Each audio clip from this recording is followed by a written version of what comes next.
Your manager comes to you and says, I need a way to see how sales are performing. You got a couple of days to give me something I can use. After your silent grumbling about stupid deadlines and such, you think to yourself, I got this. I'll build him a QlikView dashboard. Hi, my name is Mike Reagan. I'm going to teach you to quickly build a data discovery tool using QlikView.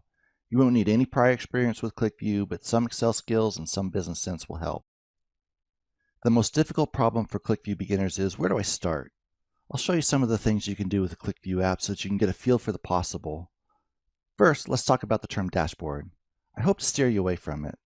You usually only spend a fraction of a second looking at a dashboard, just long enough to get a sense for what's going on, and that's not what QlikView is. It's a data discovery tool that you'll want to spend some quality time with.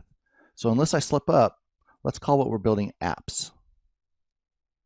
As a designer, you won't typically need to create data models, but you will need to understand how they work so that you can build the best information tool possible. I'll teach you to bring in some pre-prepared data elements and how to explore how the data interacts.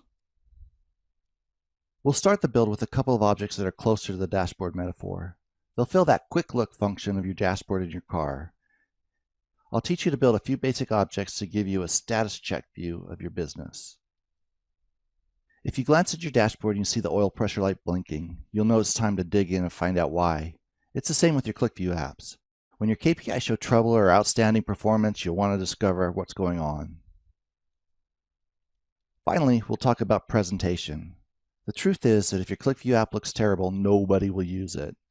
In my mind, there are two parts to presentation. One's the look and feel, things like alignment, colors, placement, and so on. The other is the decision on what to put on the screen. Presenting 15 ways to look at sales over time is monotonous and boring. Take Plato's advice. A wise man speaks because he has something to say. A fool speaks because he has to say something. Okay, it's time to explore QlikView. If you'd like to try things out while we work, open your browser and go to demo.qlik.com.